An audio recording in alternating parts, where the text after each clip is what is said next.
허용적인 양육 태도로 아이를 키웠을 때 어떤 아이들이 나왔나 이거를 실험을 했단 말이에요. 결과가 너무 안 좋게 나온 거죠.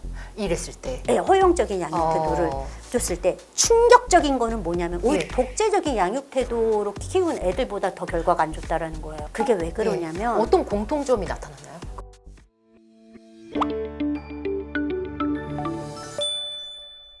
안녕하세요. 교육 고민을 대신 물어봐주는 교육대기자TV, 저는 대기자 방종임입니다. 요즘 아이를 둘러싸고 허용적인 양육과 아이 존중 사이에서 갈피를 잡지 못하는 분들이 너무너무 많아져서요. 이런 분들께 방향성을 제시해드리는 시간 마련해 보도록 하겠습니다.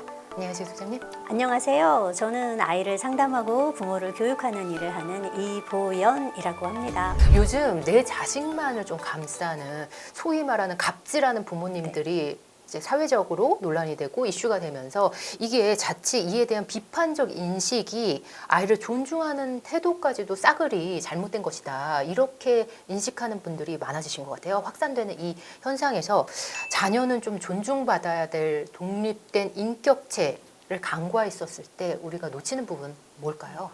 우리가 이제 말 그대로 독립된 인격체, 그러면은 그거는 아이 자신의 고유의 감정, 뭐 생각, 욕구, 이게 있다라는 거잖아요. 네네. 그런데 부모님이 아이를 독립된 인격체로 생각을 하지 않는다? 그 말은 곧 아이를 자신의 소유물로 생각한다? 그거랑 같은 뜻일 수 있어요. 그렇게 자식을 소유물로 생각하게 되면 아이가 자신의 어떤 욕구나 바람대로 사는 거를 별로 바라지 않죠. 부모가 원하는 삶을 살기를 강요하고, 그러다 보니까 아이의 일거수일투족을 굉장히 많이 제한을 하세요. 그렇게 사실 아이가 자신이 원하는 어떤 삶을 갖지 못하게 되면 가장 크게 생기는 문제가 자아 정체성의 혼란이에요. 그래서 이렇게 부모가 아이를 존중하지 않고 소유물로 여길 때 언제 문제가 빵 터져요? 사춘기 때 빵 터지잖아요. 네네. 이 사춘기 청소년기가 사실은 자아 정체감을 형성해야 되는 그렇죠. 시기잖아요. 네네. 그래서 아이들이 투쟁을 합니다. 나도 고유한 인간이라는 거를 나도 보여줄 거야. 그래서 부모와 투쟁을 하죠. 그래서 반항이 굉장히 거칠어질 수 있고, 오히려 부모의 말을 따르기보다는 차라리 나는 또래로 갈 거야. 그래서 또래 집단에 굉장히 많이 몰두하게 될 수도 있어요.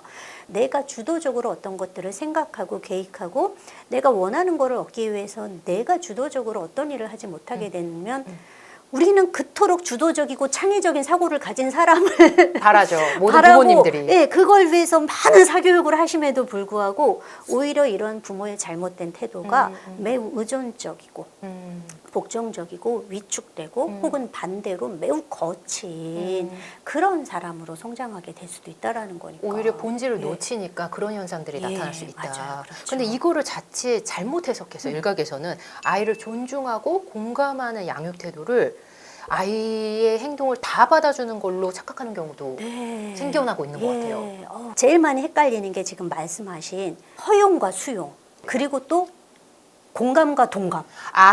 네네. 얘네들이 너무 헷갈리는 거예요. 맨날 아이를 수용해 줘라는 말을 귀에 못이 박히도록 들어요. 그렇죠? 네네. 수용은 한마디로 쉽게 말해서 접수예요.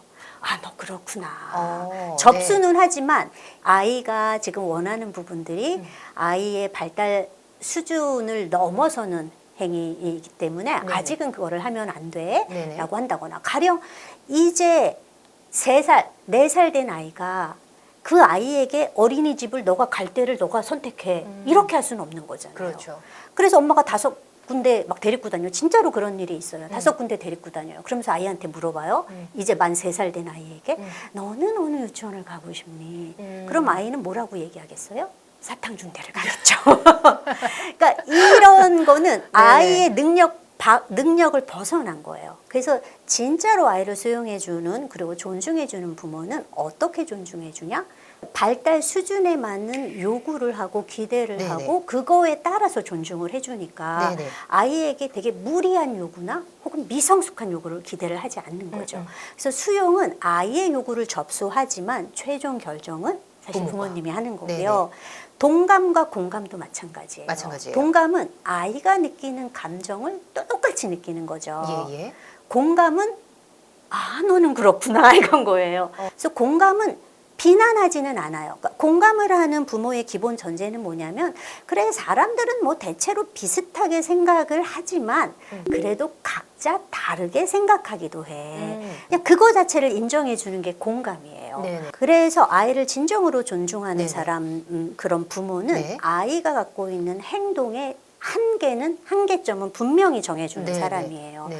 너의 마음은 어떻게 느껴도 상관없지만 너의 행동은 우리 사회에서 수용되는 방식으로 해야 해. 네. 너의 마음은 알지만 그거를 비난하는 건 아니지만 너는 그 행동은 참아야 해. 그리고 이런 식으로 행동해야 돼. 이거를 잘 가르쳐 주는 부모가 진정으로 아이를 존중하고 제대로 수용하고 공감해 주는 부모다. 이렇게 볼 수 있죠. 말과 의사에 대해서는 부모가 접수를 해야 되지만 네. 그거에 대한 판단은 부모가 해야 된다. 그렇죠. 그리고 그 판단의 기준은 발달 단계. 발달 단계. 그리고 그러니까 그 발달 단계에 따라서 아이들은 할 수 있는 거와 할 수 없는 게 있고 네, 그렇죠. 해야 할 거와 하지 말아야 할 게 있고 네. 직접 가르쳐야 될 게 있고 그냥 냅두면 저절로 알아서 해서 기다려줘야 되는 것들이 있어요. 정말 아이를 존중하는 부모는 아이를 그냥 어리광쟁이나 미숙한 아이로 키우지 않아요. 자기 연령에 맞는 거를 네. 할 수 있도록 기대하고 살짝 푸시도 해요. 양육 태도에 대한 연구 결과를 보면 가장 좋은 양육 태도가 무엇인가? 애정도 많이 주고 네. 제한도 많이 하는. 제한도 많이 애정과 하는. 제한이 밸런스가 되게 잘 맞는. 네. 이게 바로 민주적인 양육 태도, 네. 권위가 있는 양육 태도라고 하는 거예요. 그래서 이 밸런스를 어떻게 잡는가? 이제 저는 지금 부모님들이 그 과도기에 있다라고 봐요. 저도요. 아이의 마음을 들어주는데 판단은 부모가 네. 했었을 때 아이가 기껏 얘기를 했는데 말과 의사를 표현했는데 그걸 부모 스스로 결정을 해버리면 거기서 아이가 상처받지 않을까? 상처받을 걸 걱정하다 보니까 이게 그렇죠. 예, 허용으로 넘어가는 것 같아요. 수용해서. 그래서 저는 이 말을 꼭 드리고 싶습니다. 네. 아이가 독립된 인간으로 잘 성장하고 이 사회의 한 구성원으로서 꿋꿋하게 살아가기 위해서 필요한 능력이 무엇인가? 그 중에 하나가 좌절을 참는 능력입니다. 쉽게 말해서 참을성이에요, 그게. 그렇죠. 좌절을 예, 참는 예. 거예요. 그런데 지금 많은 부모님들이 아이를 굉장히 많이 사랑을 하다 보니까 아이에게 일체의 좌절도 주고 싶지 않다. 마치 좌절 자체를 아주 굉장히 나쁜 거로 생각을 하시는 경향이 상처로 있어요. 생각하세요. 그런데 맞아요. 그건 아니에요. 네네.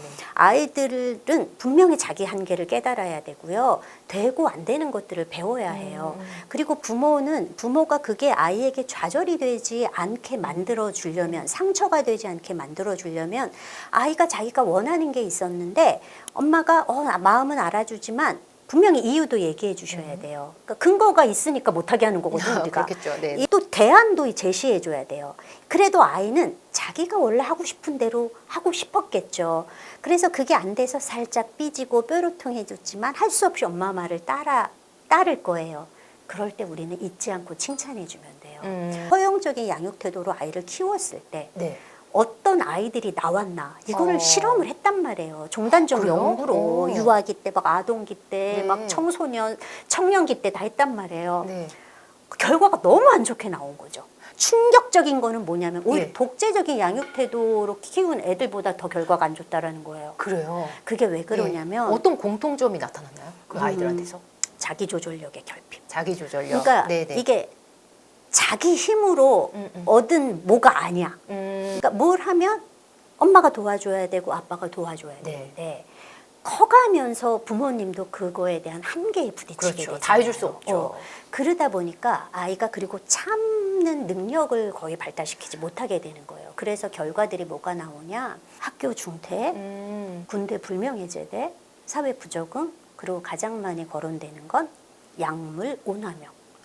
그러니까 이게 충동 조절과 관련된 문제들이 그것도 굉장히 조절 못하는 거예요. 예, 그게 굉장히 많이 나오더라는 거예요. 훈육을 할 때도 부모 자녀 사이의 유대감과 애착이 없이는 훈육 네. 자체가 되지 않아요. 그래서 네. 그거는 굉장히 기본인 거지만 아이가 성장해 나가면서 우리는 조금씩 업데이트를 해야 된다는 그렇죠. 거죠. 예. 내가 이만큼 들어줬지만 지금 애 발달 수준이 이만큼 올라왔으니까 나는 좀 요만큼. 이런 세심한 배려가 아이를 되게 유능한 사람으로 만들 수 있다는 거거든요. 사랑을 듬뿍 주면 아이가 다 스스로 반성하고 다 알아서 할 것이다라고 네네. 생각을 하는데 아이들은 놀랄 만큼 많이 발달하긴 하지만 네. 여전히 아직은 어려서 아이지. 우리가 네. 가르쳐야 될 것들이 되게 네네. 많다. 네.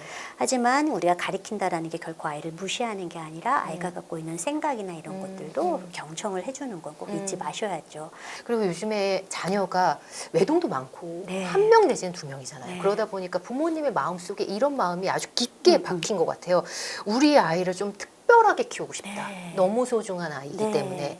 그래서 이런 바람이 이게 자칫 누군가한테는 이게 대우를 받아야지 네, 우리 네, 아이가 네, 네. 특별한 아이로 네. 자라날 것 같다. 이렇게 인식하시는 분들도 좀 생겨나신 것 같아요. 맞아요. 최근에 뭐 왕이 DNA 사건뿐만이 예, 아니라 예, 너무 많이 예. 그리고 이거는 시초인 것 같아요. 이제 더 나타날 거라는 생각이 저는 들거든요. 진정으로 우리 부모님들이 바라시는 특별하게 아이를 키우는 거 어떤 의미일까요? 우리 이제 특별함에 대한 정의부터 한번 생각해 봐야 되지 네네. 않을까. 저는 너무 상대적인 개념으로 이해하면 좀 위험하지 않을까. 그러니까 누구보다 더 뛰어나야 한다. 네네. 더 나아야 한다. 최고가 되어야 한다. 그럼 너무 피곤한 거예요. 너무 그거는 경쟁적인 부분들이 되는 거고. 계속 상대적으로 의식해야 되네요. 그렇죠. 예, 그러니까 아이는 자기가 지금 충분히 잘하고 있음에도 불구하고 자기보다 더 잘하는 애가 있다면은 자기는 스페셜한 존재가 될 수 없는 주눅들죠. 거잖아요. 네네. 그래서 정말 아이가 특별한 존재가 된다라는 거는 저는 개성이 있는 인간이 되는 게 아닌가. 스스로에 대해서 되게 만족을 해야 돼요. 네네. 나는 되게 가치 있는 사람이야. 나는 소중한 사람이야. 그리고 나는 그래서 다른 사람들도 나를 좋아해. 나는 이게 최고의 특별함이 아닐까. 이게 바로 자존감을 자존감. 구성하는 거예요. 자존감을 구성하는 3요소. 가치, 능력, 그리고 통제예요. 나는 가치로운 인간이야. 나는 어떤 일을 해낼 수 있는 능력이 있는 사람이야. 그리고 나는 나와 주변의 어떤 삶이나 내가 속해 있는 세상에 그래도 어느 정도의 영향력을 미칠 수 있는 통제력이 있는 사람이야. 아, 그 통제력이요? 예, 네. 그게 자존감의 구성 요소거든요. 네, 네. 그럼 우리는 그거를 키워줘야 된다는 거예요. 특히 부모가. 그렇죠. 네. 그러려면 뭐가 있어야 돼요? 능력이 있잖아요. 그리고 가치로운. 네. 그래서 우리는 부모님은 자율성이라는 걸 키워주셔야 되는 거고 아이가 그 연령에 맞게 할 수 있는 거. 이제 아이의 신체 능력이나 인지 능력을 고려했을 때 이거는 할 수 있을 것 같아 라고 하면 그거 가르쳐줘요. 배울 수 있게 해줘야 되는 거. 네. 그거와 더불어 사회성이죠. 상호작용이죠. 네, 타인과의 관계. 다른 사람과 잘 지낼 수 있는 그런 능력들, 그런 방법들 이거를 알려주는 거. 아이가 안팎에서 그래도 다른 사람들에게 좋게 인정받고 아이도 스스로에 대해서 자부심을 느낄 수 있게 키워주는 거. 이게 진정으로 아이를 특별하게 키우는 게 아닌가. 이번 영상과 함께하는 아동권리보장원은요, 아동복지법에 의해서 출범한 보건복지부 산하 공공기관인데요, 아동권리 실현을 지향하고 있습니다. 이런 아동권리보장원에서 이번에 같이 보건복지부와 아동관련 NGO 단체와 함께 공동으로 긍정육아 긍정 양육 캠페인을 진행하는 걸로 알고 있거든요. 소개 좀 부탁드릴게요. 이제 우리가 앞에서 말한 게 다 여기 들어가요. 긍정 양육에. 예. 긍정 양육은 아동을 독립된 인격체로 존중을 하면서 자녀와 그 부모 간의 어떤 상호 소통, 이해, 신뢰를 바탕으로 이제 실생활에서 이제 훈육을 하는 거. 그러니까 요즘 막 부모님들이 육아를 전쟁이라고 표현을 많이 하잖아요. 전쟁, 독박 육아. 예, 그렇게 진짜 많이 부정적인 하잖아요. 단어 다 붙여지죠. 네. 근데 그래 육아를 전쟁이라고 하면 왜 우리가 이 전쟁에서 승리를 거둬야 되잖아요. 그럼 우리는 최고의 병법서 손자병법 네. 거기에 지피지기면 백전백승이라고 나왔어요. 알아야 된다. 네, 그래서 우리가 이렇게 자녀를 이렇게 양육을 할 때 우리는 자꾸 아이에게만 초점을 두는 경향이 있는데요. 지피지기 상대도 알아야 되고 나도 알아야 돼요. 그래서 이번 긍정 양육에서 저는 굉장히 좋은 부분이 뭐냐면 아이에게도 초점을 충분히 주지만 부모 자신에게도 초점을 되게 많이 줬어요. 그러니까 나 자신을 조금 이해하자.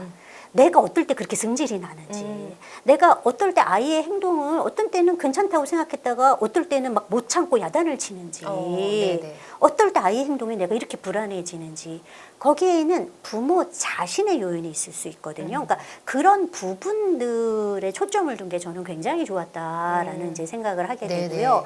그렇게 나를 알고 상대를 알게 되면 우리는 많은 부분에 이해가 되고요. 그리고 화도 안 나요. 어. 아, 제가 저래서 저랬구나. 예, 예. 아이고, 제가 지금 뭐 해서 저 때는 뭐 이러니까, 아이고, 그래서 그런 거네. 이렇게 생각을 하는데 그걸 모르잖아요. 그러면은 화낼 일이 아닌데 화를 내요, 부모님들이. 아우, 제가 왜 저런지 모르겠어요. 어. 도대체 단골 멘트죠. 자기 아이인데 아이 마음을 알고 싶어서 정말 이렇게 많이 와요. 이런 긍정 양육의 가장 기본은 자녀와 부모 간에 서로를 이해하고 아는 거, 그리고 그게 좋은 신뢰로 이어지는 거. 그게 바로 행복한 육아로 가는 길이다. 부모와 자녀가 모두 행복할 수 있는 네. 긍정 양육의 모토는 아이도 알아야 되지만 부모도 네, 알아야 된다. 네, 예. 긍정 양육에서 네. 구체적인 원칙이 몇 가지 있는 걸로 네, 알고 네, 있거든요. 네, 그 네, 이름하여 네. 129 원칙으로 네, 네. 알고 있어요. 예, 그래서 구체적인 소개 좀. 그 129가 뭐 그냥 있는 게 아니라 이게 저 나름 다도 의미가 있어요. 예. 또 다 생각하고 만드셨어? 네네. 이제 1은 뭐냐? 음. 1은 하나의 기본 전제가 있다. 그게 네. 우리가 앞서서 계속 말한 네. 자녀를 독립된 인격체로 존중해 주는 거. 이게 이게 목표다. 하나의 기본 전제. 그럼 이 두 가지의 원리가 있어요. 그것도 우리가 좀 전에 말한 부모와 자녀 간의 상호 소통과 이해, 그리고 부모 자녀 간의 믿음이에요. 믿음. 이 두 가지 원리를 바탕으로 네. 9가지 생활 속 실천 원리를 한다. 그래서 129 이렇게 되는 거거든요. 아이들이랑 대화가 정말 중요할 것 같거든요. 네. 긍정 양육을 실천하는 그 방식이 예. 대화에서 출발할 것 같아요. 네. 부모랑 아이가 행복할 수 있는, 모두 다 행복할 수 있는 긍정 양육을 돕는 말과 아니다, 이걸 반하는 말, 뭐가 있을까요? 예, 그래서 발달 단계별로 조금 나눠봤어요. 유아기 구체적으로 어떤 행동이 문제인지, 뭐뭐한 행동은 하지 마 이렇게 얘기해줘야 되고, 너 그러면 나쁜 아이야? 나쁜 아이야 라는 말을 하면 안 돼요. 나쁜 아이야. 나쁜 아이야가 아니라 나쁜 행동이야. 이런 거죠. 내가 나쁜 사람이라고 생각하면 기분이 어른도 좋지 않잖아요. 그래서 이거는 이러이래서 좋지 않아. 이건 나쁜 행동이야. 하지 마. 왜냐하면 그래서 이유를 말해주는 거, 이게 되게 좋고요. 아동기의 부모님들이 이제 애랑 이제 몇 년, 막 6년, 7년, 8년을 살았어요. 그래서 우리 애에 대해서 딱 낙인 찍은 게 여기 딱 있어요. 그래서 아이가 뭐만 조금 하면 너 또 그런다, 또 아주 맨날 아주 또 자꾸 이렇게 아이를 낙인 찍는, 부정적으로 낙인 찍고 아이의 의도를 되게 나쁘게 평가하는 식의 말을 하게 되면 아이가 자신에 대해서 매우 부정적인 자기 개념을 갖게 될 수가 있어요. 긍정적인 자기 개념을 네. 심어줄 수 있도록 네. 칭찬을 해주셔야 되는데 구체적으로 칭찬도 잘해야겠죠. 네. 칭찬도 남발하면 안 하니만 못해요. 칭찬을 너무 쓸데없이 근거가 없는 칭찬을 많이 받으면 자만심에 빠지거나 혹은 상대의 칭찬의 가치를 굉장히 낮게 평가를 하게 되죠. 그래서 구체적으로 칭찬해줘라. 구체적으로. 아이가 칭찬받을 만한 일에 대해서 구체적으로 너가 뭐뭐해서 고맙구나. 엄마가 식탁 차리는 거를 너가 수저를 놓아줘서 도와줘서 정말 고맙구나. 와, 너는 배려심이 정말 많구나. 이런 식으로 구체적으로 칭찬해 주는 걸 해주면 이 아동기 아이들의 자아 개념이 훨씬 더 긍정적으로 발달될 수 있고요. 네네. 청소년기는 청소년기. 이제 이때가 우리가 힘들죠. 이제 그렇죠. 이때 아이들은 이제 자기 정체성에 대한 이제 투쟁을 하기 시작하고, 아무래도 이제 성인과는 어떤 반대되는 생각이나 행동들을 많이 하게 되죠. 그래서 이 청소년기의 부모와 아이 간의 갈등은 주로 가치관과 신념과의 갈등이 가장 많습니다. 이런 가치관과 신념은 하루아침에 바뀌지 않습니다. 부모 자신의 가치관과 신념을 아이가 따라했으면 하는 바람은 누구나 갖고 있는데요. 그렇게 따라하려면 부모를 좋아하고 부모를 신뢰할 수 있어야지만 그거를 따라해요. 근데 부모가 막 자기를 비난하고 막 내 말만 맞다라고 막 하면은 아이는 그런 부모를 별로 신뢰하거나 좋아하지 않습니다. 그래서 이것도 서서히 진행되는 거기 때문에 좀 속 타시더라도 엄마 생각에 나는 이렇게 생각해, 그것만 해주셔도 아이와 얼굴 붉히면서 크게 갈등할 일 없을 거고, 이게 또 우리가 긍정 양육 잘 공감하고 경청하는 부분이라고 할 수 있겠어요. 긍정 양육이 참 필요한, 지금 시대에 참 필요한 문화이자 개념인 네, 것 같아요. 네. 그래서 긍정 양육을 좀 실천하고 싶은데 오늘도 그게 잘 안 된다. 이런 부모님들께 오늘 못다한 말씀 포함해서 마지막으로 메시지 좀 부탁드립니다. 저는 요즘의 부모님들만큼 치열하게 육아에 대해서 고민하는 그런 부모 세대가 있었나라고 생각을 해요. 물론 이제 몇 가지 시행착오를 겪고 있는 것이긴 하지만 그런데 우리가 아이에게도 뭔가 좋은 행동을 하고 좋은 행동을 지속하기 위해선 동기유발이 필요한 것처럼 저는 부모님에게도 그런 동기유발이 필요하다고 생각하는데요. 그래서 저는 이제 자책은 조금 그만했으면 좋겠어요. 맨날 반성만 하다가 끝나면 사람이 우울해져서 아무 일도 하기 싫어요. 지금 이 방송을 보고 계신 부모님들은 이거를 끝까지 보고 있는 것만으로도 굉장히 훌륭한 부모님이에요. 그리고 우리가 어떻게 배운 것들을 완벽하게 하루아침에 다 실천할 수 있겠습니까? 몇 가지는 놓치고 또 몇 가지는 기억해내서 해냈을 거예요.